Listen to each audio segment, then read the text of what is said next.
오늘 말씀은 골리앗과 다윗에 대한 얘기인데, 오늘 말씀의 주제는 골리앗에 맞선 다윗이 가진 것이라는 뜻으로, 부제로는 만군의 여호와의 이름으로 이 말씀을 가지고 함께 은혜를 나누기를 원합니다.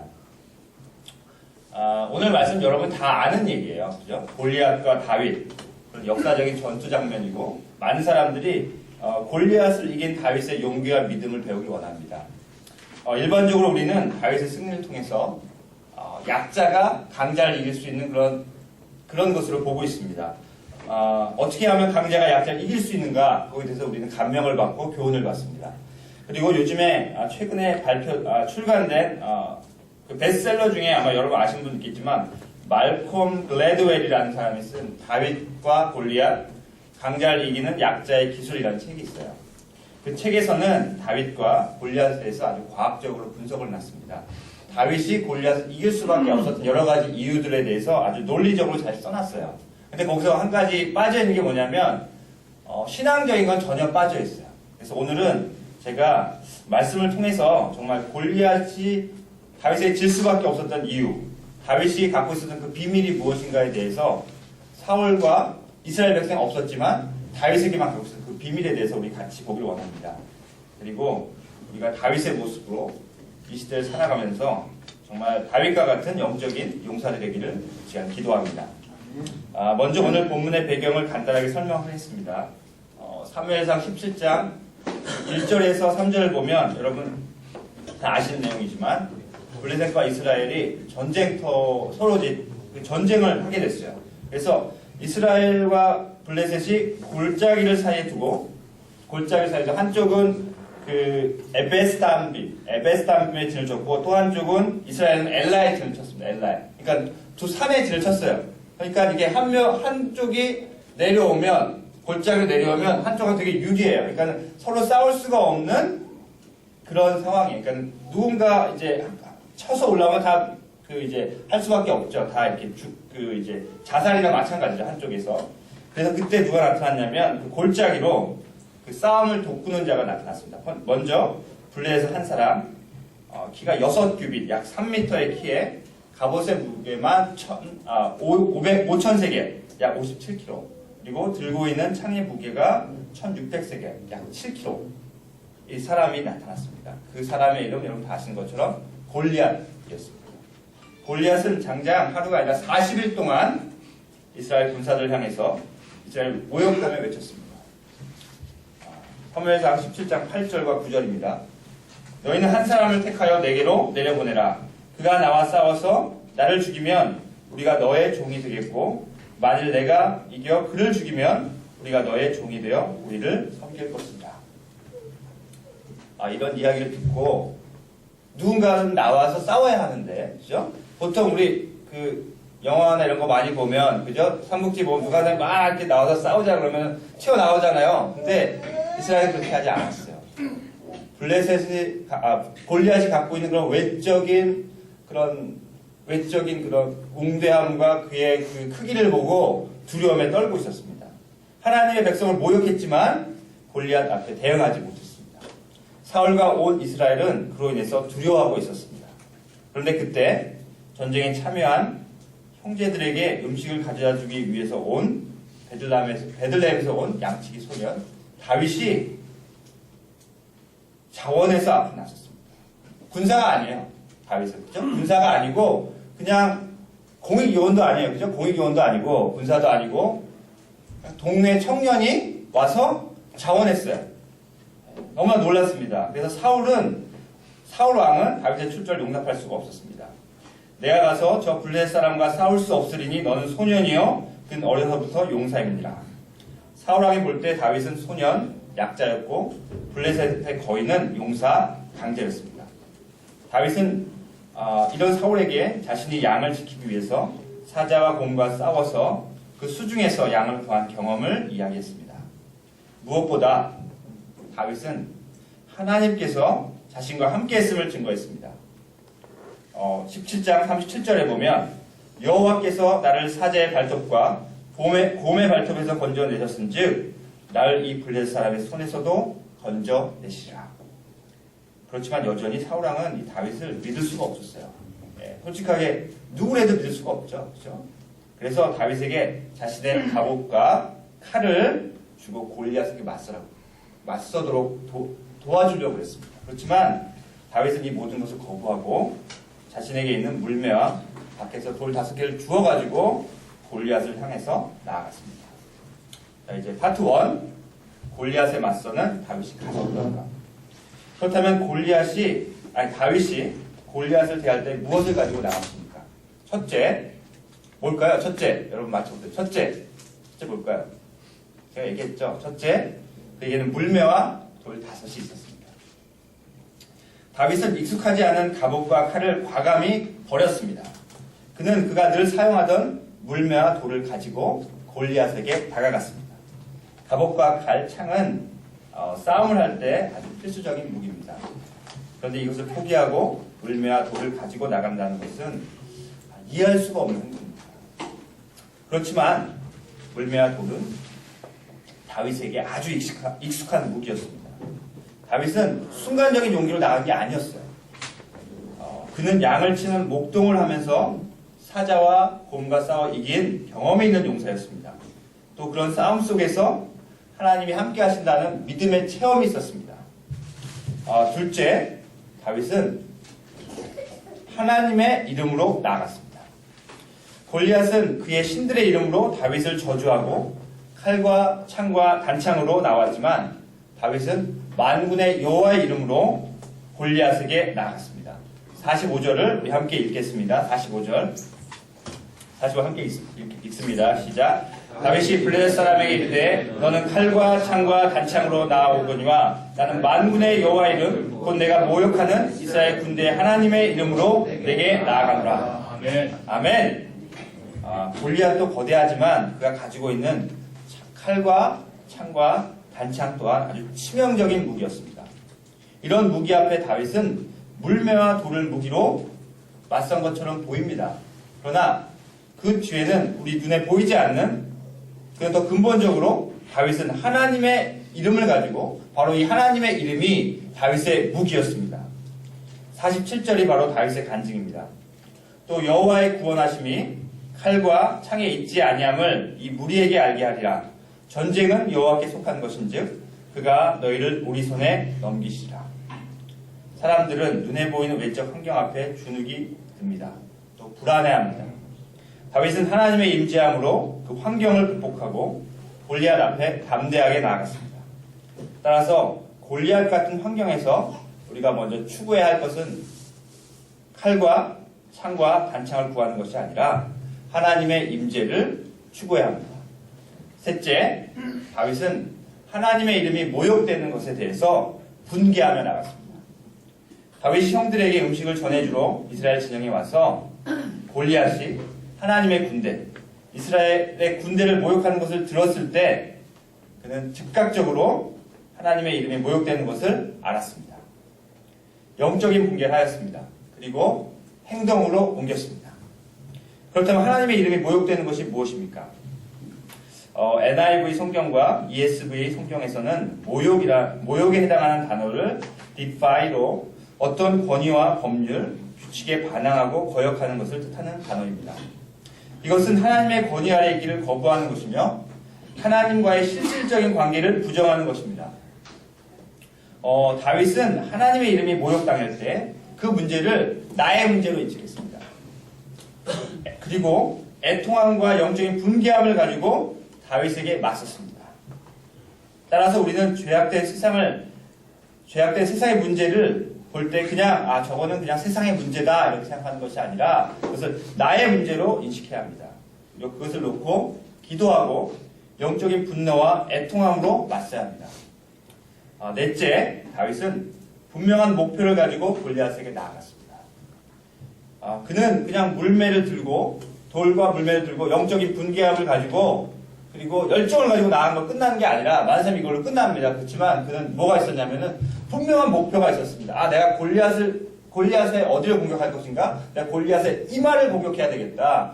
그 목표가 있었습니다. 바로 그는 골리앗의 미간을 돌로 정확히 공격해서 그를 쓰러뜨렸습니다. 아무리 좋은 능력이 있고 하나님께 대한 열정이 있다 하더라도 목표가 없으면 승리할 수 없습니다. 사단과의 영적인 싸움을 할 때 우리는 분명한 목표를 가지고 하나님의 이름을 의지해서 싸워야 합니다. 그때 다윗은 블레셋 용사 골리앗을 물리쳤고 이스라엘을 블레셋으로부터 구원할 수 있었습니다. 약자로 보였던 소년이 다윗이었지만 그는 하나님 앞에서 진정한 용사요 강자였습니다. 그렇다면 이제 우리가 맞서고 있는 골리앗은 무엇입니까? 여러분이 맞서고 있는 골리앗이 무엇입니까?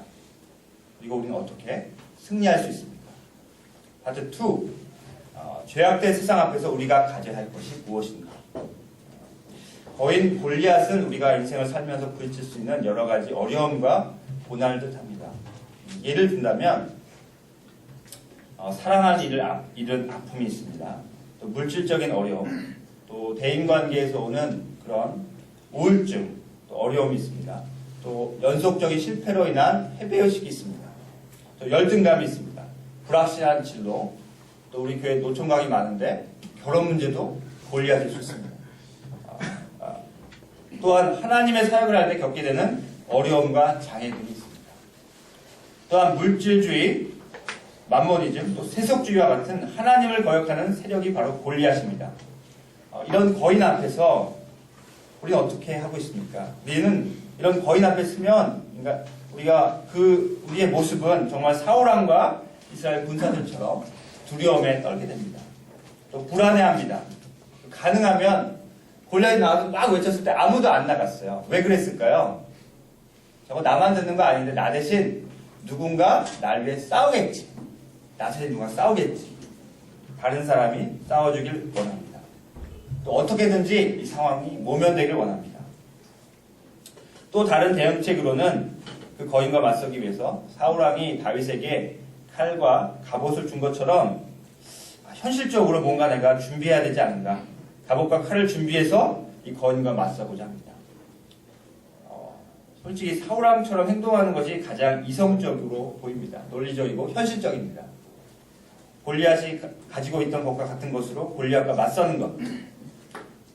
그러나 갑옷과 칼만 준비하는 것은 하나님을 의지하는 것이 아니라 나의 힘과 지혜를 의지하는 모습입니다. 그렇다면 무엇을 해야 합니까? 첫째, 우리는 기본으로 돌아가야 합니다. 우리의 일상의 신앙생활 속에서 우리들의 가장 익숙한 것이 무엇입니까? 여러분의 가장 익숙한 것이 무엇입니까? 그것은 말씀을 보고 큐티하는 것, 또 기도하는 것, 한 사람을 섬기면서 가졌던 한 영혼에 대한 사랑입니다. 고난과 역경이 찾아올 때 이것을 극복하고 이길 수 있는 것은 바로 말씀과 기도를 가지고 기본으로 돌아가는 것입니다. 시편 42편에서 다윗이 얼마나 하나님과 하나님 말씀을 사모하며 기도하였는지가 잘 나타나 있습니다. 제가 42편 1편을 읽겠습니다. 하나님이여 사슴이 시냇물 찾기에 갈급한 같이 내 영혼이 주를 찾기에 갈급하나이다. 내 영혼이 하나님 곧 살아계신 하나님을 갈망하나니 내가 어느 때에 나아가서 하나님의 얼굴을 배울까. 다윗이 하나님의 임재를 구하였듯이 말씀과 기도와 섬김과 헌신 속에서 하나님의 임재를 구하는 삶을 살아야 합니다. 또한 에베소 6장 13절에서 17절을 보면 여러분 다 아시겠지만 전신갑주에 대한 이야기가 나옵니다. 그렇죠? 거기서 공격 무기는 딱 하나, 성령의 검, 곧 하나님의 말씀을 가지라고 증거하고 있습니다. 또 둘째, 우리가 골리앗에 맞서서 우리가 가져야 할 것 둘째는 나의 죄와 세상의 죄에 대해서 애통한 심정을 갖는 것입니다. 하나님의 이름이 모욕되는 세상 속에서 우리는 애통함을 가져야 합니다. 이사야서 1장 4절을 보면 하나님을 저버리는 이스라엘 백성에 대한 모습이 나옵니다. 슬프다 범죄한 나라요 허물진 백성이요 행악의 종자요 행위가 부패한 자식이로다. 그들이 여호와를 버리며 이스라엘의 거룩하신 이를 만홀히 여겨 멀리하고 물러갔도다. 만홀히 여기는 것은 영어로 forsake로 뜻이 버리다, 배반하다 이런 뜻입니다. 선지자 이사야 시대의 이스라엘 백성들은 외적으로는 여전히 하나님의 성전에 나와서 예배를 드리고 절기를 지켰습니다. 그러나 그들의 마음은 하나님으로부터 떠나 있었습니다. 자신들의 멋대로 살았습니다. 자신들의 유익을 위해서 기도하고 악한 행실 중에서 회개치 않았습니다. 그리고 하나님께 나왔습니다. 하나님은 이런 사람의 기도를 받으시지 않으셨습니다. 하나님은 그들에게 너의 그 더러움을 회개하기 전에는 그들과 함께 하실 수 없다고 하셨습니다. 우리는 또한 나의 죄, 또 세상의 죄를 봅니다. 여러분 안에 그런 애통함이 있습니까? 여러분 안에 음란이 있습니다. 또 정욕이 있습니다. 이기주의가 있습니다. 또 우리의 운명주의가 있습니다. 열등감이 있습니다. 여러분 이 문제를 가지고 애통해 하십니까? 여러분 애통해 하셔야 합니다. 그리고 죄악된 세상을 향해서 애통한 심정을 가져야 합니다. 또 그뿐만 아니라 우리는 변절된 복음이 증거되는 것, 또 교회가 타락하는 것에 대해서 나의 문제로 받아들이고 우리는 기도를 해야 합니다. 그것에 대해서 애통함이 있어야 합니다. 그렇다면 현대를 사는 우리에게 있어서 하나님의 이름이 모욕되는 것이 무엇입니까? 첫째는 하나님의 이름을 실질적으로 나의 삶 속에서 인정하지 않는 것입니다. 좀 더 쉽게 말한다면 인생의 주인이 하나님이 아니라 내 거라고 생각하는 것입니다. 내 인생은 나의 것이라고 생각하는 것입니다. 내게 유익이 되는 것만을 우리는 순종하고 따르고자 합니다. 그러나 이것은 잘못된 것입니다. 하나님이 우리 인생의 주인입니다. 둘째는 하나님과의 관계에 있어서 회개치 않고 하나님께 나아가는 것입니다. 악한 행실 속에 있으면서 회개하지 않고 말씀을 통해서 변화된 삶을 살지 않는 것입니다. 많은 사람들이 말씀을 듣는 것으로만 만족합니다. 좋은 말씀을 들으면 은혜 많이 받았다고 해요. 오늘 은혜 많이 받았습니다. 왜? 좋은 말씀을 들어서. 이거는 아닙니다. 여러분 말씀을 듣는 것으로 만족하면 안 됩니다. 말씀을 듣고 순종하고 회개하고 여러분의 삶이 변화돼야 합니다. 아멘. 이것이 진정으로 하나님과 올바른 관계를 맺는 것입니다. 우리는 애통한 심정으로 세상의 죄 문제를 나의 문제로 인식하고 회개해야 합니다. 물질주의와 세속주의, 대금주의, 음란함과 정욕, 이기주의, 그리고 성공과 자신의 이익을 위해서 성공과 자식의 이익을 위해서는 원칙을 지키지 않는 것을 회개해야 합니다. 내 안의 죄 문제를 심각하게 받아들이고 하나님의 은혜를 구해야 합니다. 어느 누구도 선한 행실을 할 수 없다는 사실, 오직 예수 그리스도의 은혜로만이 선하게 되고 의롭게 된다는 사실을 날마다 인식해야 합니다. 마지막으로는 우리 골리앗과 싸워 이기기 위해서는 우리는 분명한 목표, 비전을 가지고 하나님께 나아가는 것입니다. 비전은 하나님께서 말씀을 통해서 주시는 것입니다. 비전은 내가 갖는 게 아닙니다. 비전은 내가 열심히 살아야지, 앞으로 뭘 해야지, 이게 비전이 아닙니다. 비전은 하나님께서 말씀을 통해서 주시는 것입니다. 그렇다면 우리가 가져야 할 비전은 무엇입니까? 오늘날의 크리스찬들은 세상이 원하는 것을 그대로 원하고 있습니다. 세상이 원하는 돈, 성공, 좋은 스펙을 원합니다. 크리스찬으로서 세상의 욕심과 정욕을 구합니다. 자신의 소견대로 살고 있습니다. 하나님의 일을 하는 것으로 자신의 죄악을 감출 수 있다고 생각합니다. 여러분, 하나님의 일을 한다고 여러분이 비전 있는 사람이 되는 것이 아닙니다.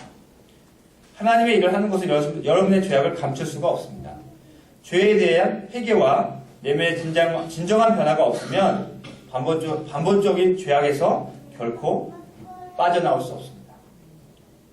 우리가 가져야 할 비전은 하나님의 말씀에 자신을 부인하고 자기 십자가를 지고 하나님을 좇는 것입니다. 우리가 가져야 할 비전은 무엇을 달성하고 이루는 것이 아니라 어떤 믿음의 사람이 될 것인가에, 그리고 어떻게 한 사람을 품고 하나님 나라를 확장시키느냐에 초점을 맞춰야 합니다. 우리가 가져야 할 비전은 세상 사람들의 눈을 의식하지 않고 현재의 상황에 절망하지 않고 하나님께서 향하신 곳을 향해서 나의 열정과 열심을 드리는 것입니다. 그때 다윗이 골리앗을 쓰러뜨렸던 것처럼 사단과 영적인 싸움에서 승리할 수 있습니다. 이 시간 제가 짧게 저의 인생에 대해서 하나님께서 저와 함께 하신 인생에 대해서 나누기 원합니다. 저의 인생 요절은 요한복음 12장 24절입니다. 제가 읽겠습니다. 내가 진실로 진실로 너에게 이르노니 한 알의 빌이 땅에 떨어져 죽지 아니하면 한 알 그대로 있고 죽으면 많은 열매를 맺느니라.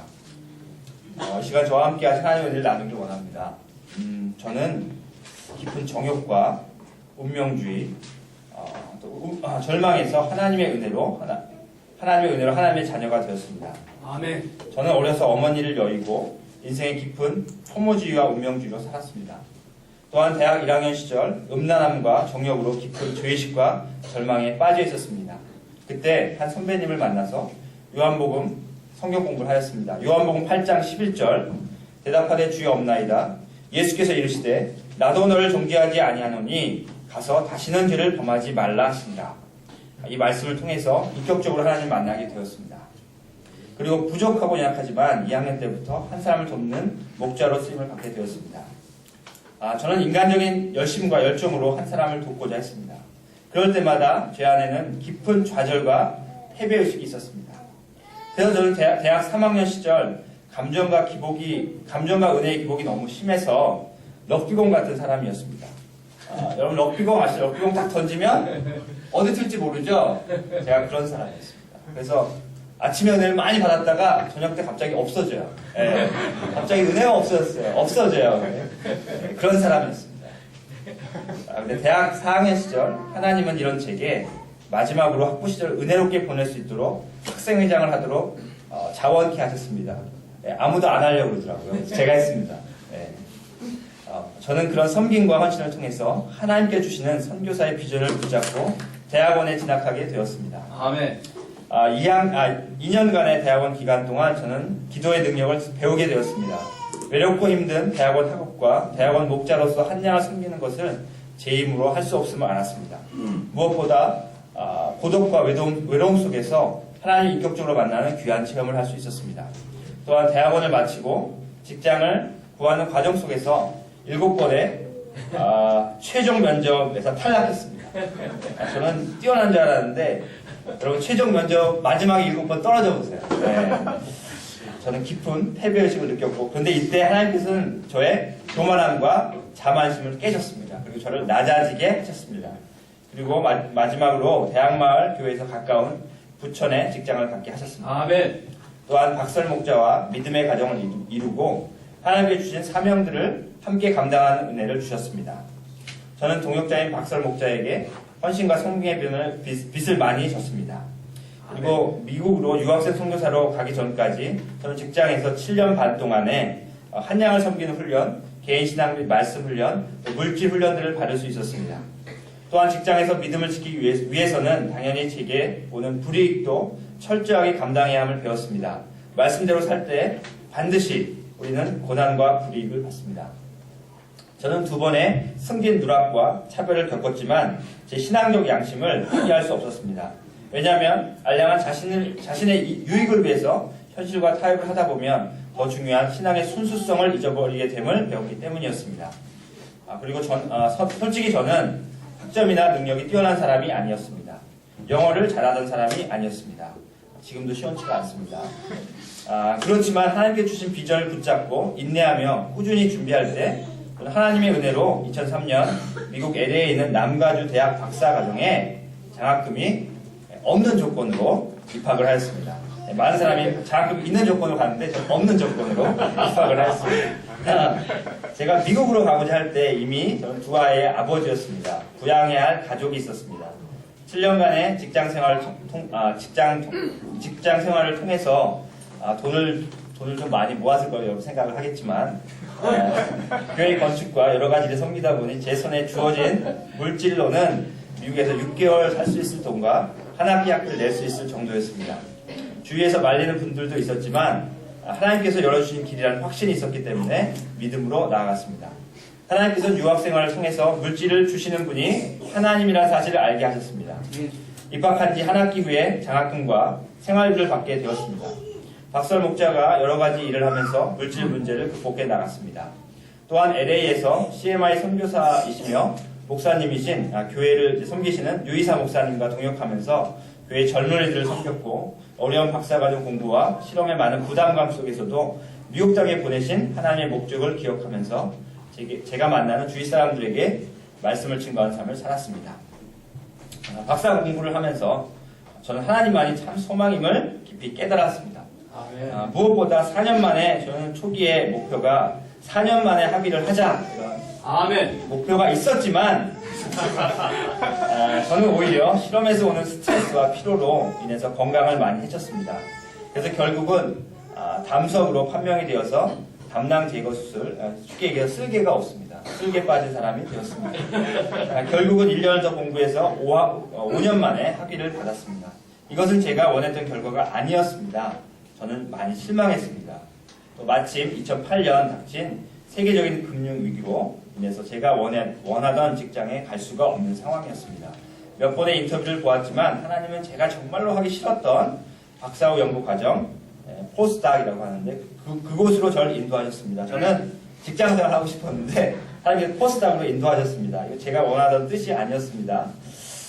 그렇지만 그 포스닥 박사 후 연구 과정도 자녀 자격이 쉽지 않았습니다. 초기에는 버지니아 텍과 콜로라도 스쿨 오브 마인이라고 콜로라도 주에 있는 학교에 여러 곳에 되었지만 마침 오바마 대통령이 선거를 해서 새롭게 당선이 되는 바람에 공무원들이 사인을 안 해요. 펀드를 많이 받았는데 교수들이 사인을 안 해서 저한테 계약서를 보낼 수가 없었습니다. 왜냐하면 돈이 와야 사람 뽑을 수가 있거든요. 돈이 안 오니까 사람 못 뽑아서 저는 됐는데 한 두세 달 쉴 수밖에 없었어요. 그래서 그랬는데 마침 유니버시티 오브 털사라는 오클라호마에 있는 학교에서 좋은 조건으로 합격이 되었습니다. 여러분 유니버시티 오브 털사 들어보셨나요? 네, 솔직히 저도 원서 쓰기 전까지 들어본 적이 없는 대학이었습니다. 그런데 보수가 괜찮았고 먹고는 살아야 했기 때문에 이곳에라도 가고자 마음을 먹었습니다. 그런데 동역자인 박설 목자가 하나님께서 이곳에 보내시려고 이렇게 기다리게 하신 것이 아니라면서 더 도전해 볼 것을 권유하였습니다. 또 마침 알고 지내던 스탠포드 대학에서 온 신임 교수를 통해서 스탠포드 대학의 박사 후 연구 과정의 인터뷰를 보았습니다. 그와 동시에 유니버시티 오브 털사에서 계약서를 곧 보내주겠다고 했습니다. 그래서 사인하라고 했습니다. 왜냐하면 미국에서는 계약서를 보내 사인을 하면 그쪽에 가야 할 책임이 있습니다. 저는 크리스찬이기 때문에 제가 이렇게 사인하고 안 가고 싶지 않았고 사인하면 말 바꾸는 거는 크리스찬으로 그러면 안 된다고 생각했기 때문에 가려고 했습니다. 그런데 마침 유니버시티 털사 그 지역에 스노스톰이 왔어요. 눈 폭풍이 와서 일주일간 학교를 닫아야 된대요. 한국에서는 도저히 그럴 수 없잖아요. 거기는 눈이 많이 오면 학교를 닫아요. 미국은. 닫습니다. 그래서 스탠포드 대학에 인터뷰하면서 교수한테 얘기했습니다. 다른 데 내가 오퍼가 왔는데 빨리 결과를 주지 않으면 나 너희 학교에 올 수가 없다. 얘기를 했습니다. 그래서 인터뷰한 다음날 바로 교수한테 연락이 왔습니다. 오라고. 그래서 저는 하나님의 인도하심으로 스탠포드 대학으로 2009년 5월에 박사 연구 과정을 시작했습니다. 저는 이런 과정을 겪었기 때문에 저를 이곳으로 인도하신 하나님께서 제게 주신 사명이 반드시 있음을 알았습니다. 왜냐하면 이렇게 여러 군데 이렇게 하다가 일로 보내셨기 때문에 여기 분명히 하나님의 뜻이다라는 확신이 있었습니다. 또 마침 스탠포드 대학에 있는 한인 크리스찬들이 모임이 있었고 저는 그곳에서 그룹 성경 공부 리더로 쓰임을 받았습니다. 그들은 우수한 머리와 한인 학생들이었는데요. 그들은 우수한 머리와 재능을 가졌지만 미국 유학생활 속에서 겸손히 낮추신 하나님을 깊이 체험하며 하나님만이 소망이 된다는 것을 깨달은 사람들이었습니다. 저는 과거 제가 직장에 다닐 때 서울대를 섬기고자 기도하였습니다. 그리고 서울대에 한 2명의 양들을 그곳에 도왔습니다. 하나님께서는 제가 직장 때 했던 기도를 받으시고 스탠퍼드에서 그곳에 갔더니 다 서울대 양들이더라고요. 서울대 출신 유학생들 돕게 하셨습니다. 그리고 다시 하나님의 인도하심으로 거기서 1년 반 동안 그들을 섬겼습니다. 그리고 다시 하나님의 인도하심으로 2010년에는 버클리에 있는 로렌스 버클리 내셔널 랩에 박사 연구 과정으로 다시 일을 하게 되었습니다. 아멘. 또 새롭게 얻은 직장 때문에 섬기던 교회도 옮기게 되었습니다. 그리고 그 옮겼던 교회가 바로 지금도 제가 섬기고 있는 교회입니다. 캐년 크릭 한인교회이고 그 목사님은 마침 또 과거 UBF 경희대 지도교수 출신으로 하나님께 부르심을 받은 후에 신학을 하시고 미국 땅에 오셔서 한인교회를 개척한 지 5년째 되는 분이셨습니다. 처음 제가 어떤 일을 하고 목사님께서 저를 보시고 처음 제게 뭘 하고 싶냐고 물어봐서 제가 저 청년부를 섬기고 싶습니다 이렇게 말씀드렸습니다. 그때 목사님이 제가 출석한 지 딱 6주가 지났는데 전화가 왔어요. 목사님한테 6주가 지났는데 청년부를 좀 섬기라고 목사님 6주밖에 안 됐습니다. 그러니까 괜찮다고 섬기라고 다 그렇다고 그래서 알겠습니다. 그리고 이제 순종하고 나갔습니다. 딱 가보니까 청년부가 없었습니다. 학생이 없었어요. 청년부 있는데 학생이 없었어요. 결혼한 가정이 2가정 있었고요. 그리고 태권도 사범 2명 있었습니다. 나이가 30대인 태권도 사범 청년이 없었습니다. 속았다. 그런 생각이 들죠. 그렇지만 순종해서 그래서 우리는 있는 사람이 함께 기도하며 꾸준히 목장 모임을 가지고 기도했을 때 하나님께서 저에게 지혜를 주셨습니다. 그리고 근처에 있는 커뮤니티 대학에 가서 한인 유학생을 대상으로 피칭하였습니다. 초청하였습니다. 어떻게 할까 배운 대로 광고지를 붙였습니다. 설문조사를 했습니다. 또 개강예배에 초청했습니다. 과연 이런 방법이 역사할 수 있을까 의심을 했지만 하나님은 저의 순수한 열정과 믿음을 받으시고 조금씩 양들을 보내주셨습니다. 그리고 주마다 일주일마다 대학에서 기도하고 성경을 공부하는 모임을 만들었습니다. 그리고 교회로 초청을 하였습니다. 그리고 2012년에는 그래서 2012년까지 순수한 청년들이 15명의 숙명까지 교회에 출석하게 되었습니다. 그리고 하나님께서는 또 연희 UBF에서 1년간 수명 공부를 한 청년을 보내주셨습니다. 청년이지만 저보다 나이가 1살이 어립니다. 네, 결혼 안 했기 때문에 청년입니다. 38. 그때 2012년에 39이었습니다. 이 청년은 어릴 적 교통사고로 인해서 깊은 열등감과 운명주의와 피해의식이 있는 청년이었습니다. 또 교통사고로 인해서 다리를 절룩거리는 청년이었습니다. 그렇지만 이 청년 말씀과 수양회를 통해서 그런 문제를 해결받고 저와 잘 동역을 하였습니다. 그리고 제가 스탠포드 대학에서 같이 성경 공부를 인도했던 자매를 소개시켜서 결혼을 하게 하였습니다. 하나님의 은혜로 이 가정은 현재까지 저희 청년부를 잘 섬기는 간사 부부로 수임을 받고 있습니다. 그리고 2012년 겨울 저는 다시 펀드 문제가 생겨서 직장을 구할 수밖에 없었습니다. 그래서 다시 스탠포드 대학의 연구 그룹에 다시 조인을 하게 되었습니다. 교수가 다시 불러서 다시 가게 되었습니다. 저는 왜 내가 다시 그곳에 가야 하는가? 하나님 왜 나를 그곳에 다시 부르시는가 하는 의문이 있었습니다. 고민을 하고 첫 번째 출근을 하였는데 바로 첫 출근하면서 그 문제에 대한 답을 바로 받았습니다. 그 해답을 알았습니다. 왜냐하면 그곳에 가고 나니까 그곳에 누가 있었냐면은 옛날에 2010년에 근무할 때 제가 돕고자 했던 그 중국인 방문 교수가 다시 그 친구도 중국에 갔다가 다시 돌아와 있더라고요. 그러니까 제가 2010년에 이 중국인 방문 교수를 도와야겠다는 그런 마음의 부담이 있었는데 제가 돕지 못했어요. 모르겠어요. 왜 돕지 못했는지 모르겠지만 돕지 못했는데 아쉬움이 있었는데 2010년에 다시 와보니까 이 친구가 다시 중국에서 와 있었습니다. 그 친구는 중국에서 다시 스탠포드로 왔고 저는 버클리에서 다시 스탠포드로 왔습니다. 그래서 이 중국인을 도와주려 하는 뜻이 있었겠구나 라고 생각하고 그 중국인의 이름이 램바오 차오입니다. 램바오 차오. 중국인 교수였는데 그 교수를 위해서 기도하고 믿음으로 야 같이 혹시 성경 공부를 해보지 않겠니? 라고 얘기를 했습니다. 밥을 먹으면서. 근데 그 친구가 예스를 했어요. 예스. 알고 보니까 이 친구가 마음이 너무 갈급해 있는 상황이었습니다. 중국인 교수였고 저는 이제 연구원이고 교수인데 그 사람이 더 마음이 더 갈급했어요. 왜냐하면 중국인 교수는 이제 부교수인데 교수가 되고자 할 때 너무나 많은 스트레스가 있고 와이프와 자식을 먹여 살려야 되는 그런 그 압박감이 있었습니다. 그래서 저와 함께 A스텝 성경 공부를 하면서 하나님께 대한 믿음과 소망이 생겼습니다.